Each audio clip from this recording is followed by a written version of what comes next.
As is the case with all my opinion topical style videos, if you disagree with saying Shane McMahon should take over WWE, if you strongly disagree and feel that Triple H should be the person to take over WWE, or even someone else, if you feel that way, awesome. 100% hats off to you, I'm happy for you. But in this instance, in this case, I feel as though Shane McMahon, Vince's son, obviously, taking over WWE is the right way to go, and I feel like it's more so because of the possibility of Triple H taking over. Now let me explain.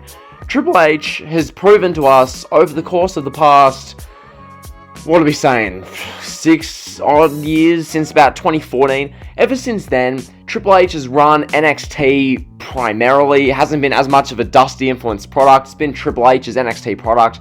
Triple H has shown us this match-based product, which, granted, 100%, you know, there are people out there who people love the in-ring, the mat-based product, and if you're one of those people, hats off to you. I'm happy you enjoy watching 15-minute matches to see the work rate and the near falls. But as far as the mainstream and pro wrestling appealing to not just a little niche, bit of like a niche product and a niche fan base, as far as pro wrestling appealing to a broader, more mainstream sense where pro wrestling's cool again, the model that Triple H has gone down, the way Triple H is booking his shows, simply does not cut it. That's the nicest, most clear-cut way of putting it. The way Triple H writes his shows, with match emphasis, with lack of development of characters, lack of storytelling, which I know, I'm basing this off 2020, okay? If you want to say NXT in 2017, 2018, 2019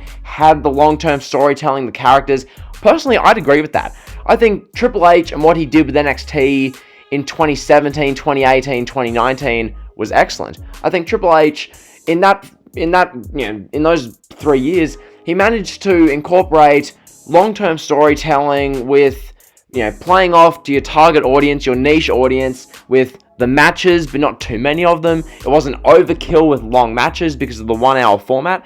And in that regard, I feel like, yes, Triple H could take over WWE, but the shows would need to be 1 hour long. Because if Triple H takes over WWE and the shows are 2 hours long, or heaven forbid 3 hours long, then what are we going to get? We're going to get long matches for the sake of it, which I know, once again, match marks love. And if you love matches, once again, for the fourth time in this video, great for you, this doesn't concern you. But as far as the mainstream and making disenfranchised wrestling fans who don't give a damn about pro wrestling anymore, making them come back to pro wrestling and be entertained as a wrestling fan, Triple H isn't the man for it. Okay, Shane McMahon is more of what pro wrestling needs than Triple H is. That's the core crux of this video. Shane McMahon brings more to the table of good and of necessity to pro wrestling than Triple H does. Triple H is someone who self-admittedly grew up watching the NWA in the 70s, the 80s, watching guys like Harley Race, these guys who worked the slow, methodical, mat-based style, very much long-winded, methodical storytelling. That's what Triple H has grown up watching, or he grew up watching. That's what Triple H grew up, and that's how he, fell in love with pro wrestling. That style, long-winded matches, all that kind of good stuff. Long storytelling, like long-term storytelling, which he's not really doing much of at the moment. Did you see the build to Takeover 31? Anyway, but yeah, Triple H, long-term matches, long matches, that kind of stuff. That's how Triple H bases his brand. But we've seen from ratings that doesn't correlate to bringing in new viewers. Now, we're in the pro wrestling business and business in general. It's a TV-oriented product, WWE, and we should be in the business of bringing in viewers, getting eyeballs, getting attention, getting people talking about the product. And I think Shane McMahon is the perfect person to make that happen. Now, if Shane McMahon takes over WWE, will WWE become the Attitude Era again as far as popularity? No. Will it become even the Ruthless Aggression Era? Highly doubt it, highly doubt it. But will WWE have more cool in it? Will we have a more in-touch person running the company? Shane is someone who, yes, we haven't specifically seen him running shows, but you can only assume it would be less of long, work rate type matches. It would be more high octane, in your face entertainment. Okay, this is the same Shane McMahon whose thing is, jumping off of Hell in a Cell, falling off a 50-foot high platform and crashing to the mat. This is the same Shane McMahon who got belly-to-belly suplex through glass at King of the Ring, was it 2001? This Shane McMahon, this guy is someone who wants to give the fans entertainment, in your face. He wants entertainment that can really draw in viewers, entertainment that captivates not just the match marks, not just the people who love the 15-minute work rate matches where you get to see lots of great technical near falls and great submission maneuvers worked over to really benefit the psychology of the match. Shane's not about that. Shane's someone who's about, from everything we've gathered, Shane's someone who's about entertainment, because he's Vince's son. Of course he's going to be about entertainment, but the thing about Shane, he's actually a bit more in touch than Vince McMahon is. Okay, Shane is a McMahon, therefore he cares about entertaining the fans. However, Shane isn't 75 years old and completely given up altogether as far as trying in his position.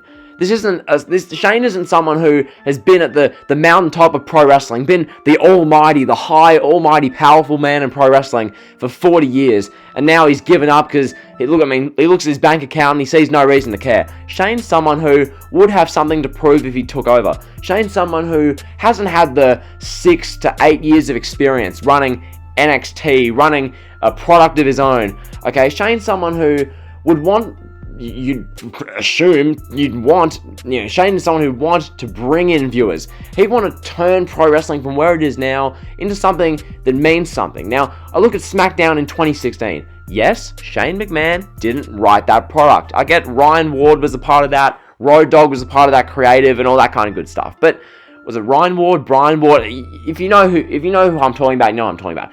Shane was heavily a part of that. He was the GM of that show, and really, I look at that product, and I think that's the kind of product I'd assume that Shane McMahon would be a part of. It'd be a product where storylines made sense, there were good matches, but it wasn't solely just about in-ring work rate and having long matches for the sake of it, like Triple H's with his NWA-inspired style of product, which we've established over the years with NXT. Shane is someone who would bring that new, engaging, fresh type product to the table. Once again, the only real basis we have with Shane is his period as, the SmackDown GM, and his thing as the GM, where Shane is an on-screen figure when he has Vince McMahon writing his scripts and Vince McMahon's putting Shane on TV in 15-minute long opening segments every night. That ain't it. And that's not what this would be. This would be Shane McMahon having heavy influence, Shane McMahon giving the final tick of approval to segments. Shane would want to do segments that would entertain. Shane wouldn't theoretically want to have a 22-minute match just for the sake of pleasing the match mark crowd, because you can do a 22-minute match with great in-ring work rate psychology, but the mainstream's gonna grab the remote control and look for something that's entertaining. The mainstream's gonna buy up the casual, the mainstream, that kind of viewer. The viewer who doesn't love watching these long matches will grab their remote control, find something that's entertaining, find something that's bringing them some substance, find something that's happening now, not just a long-winded match. Shane would bring them some content that they'd enjoy. He'd theoretically push people who actually have entertainment, have character, because he's a McMahon. He has an eye for talent. Okay, Vince McMahon knows talent when he sees it. And granted, the last few years with these NXT wrestlers, a lot of them haven't had the charisma or the personality to really warrant a push. Take someone like Cesaro. I think Cesaro is amazing. I really do. But he just doesn't have the charisma. He doesn't have the mic skills. He doesn't have that kind of draw factor to run a 15-minute opening monologue segment. Cesaro doesn't have that. Vince has recognized that, and as much as it sucks to see Cesaro never become really world champion, it can be justified. You can see why Vince has done that. Same as someone like Park or Neville. Okay, this is the thing with missed opportunity wrestlers in the past few years. Some missed opportunity wrestlers from Vince, you can understand. Like Cesaro, you can make the explanation as to why. Neville, I mean, you really want Neville to be your world champion? Like, I guess the match marks love him, 100% cool if you're a Neville fan. Don't get butthurt, it's a personal opinion, but do you really want a casual fan turning on, seeing Neville, what is he, 5'6", and having him cutting promos where you can barely understand what he's saying because of the style of talking he does? It's just this kind of stuff. Shane would have an eye for talent who could be something. Someone like Keith Lee, under the watch of Shane McMahon, wouldn't just be fed to the wolves and ruined within 2 weeks. Like Vince McMahon has been notorious for, seeing talent but then ruining them. Shane would theoretically want to have the talent do something of note, and not just that, be great matches. Have them do entertaining stuff. Have them do meaningful storylines. Because that's something which NXT, especially in 2020, with the 2-hour format, has proven to shy away from.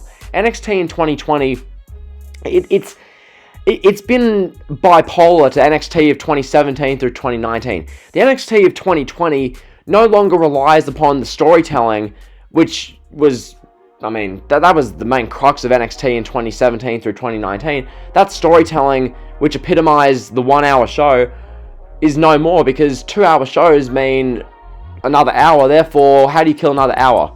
Have longer matches, have more matches. Like, I don't know, dude. It's just the Triple H match-based style. It fits its niche. NXT can always be there to please these match marks, but at the end of the day, Shane McMahon, he just brings more to the table. He brings more to the table as far as making pro wrestling somewhat cool again. Like, yeah, pro wrestling's never going to be is never going to come close to how cool it was in 1998, 99, 2000, 2001. But can Shane McMahon take the talent he has and bring the best out of them and make them entertaining, give them entertaining stuff to do? I feel like Shane would do that far better than Triple H. Triple H would take the roster, utilize them for some amazing matches, and then watches the ratings would probably flounder down, because outside of the match marks, outside of the niche audience who loves those matches, there just wouldn't be anything there for the casual, the mainstream viewer. So that's been the video. Hopefully you guys have enjoyed. Hopefully you can see my point. Shane McMahon brings more to the table as far as entertaining casuals. Triple H, he's always going to be there for your NWA style, your long matches, your long-winded storylines, even though not anymore really, but yeah, that's what Triple H is there for. Shane is there for the main roster. I think it makes more sense than Triple H. So yeah, if you enjoyed the video, like, comment, sub. You guys know the drill. See ya.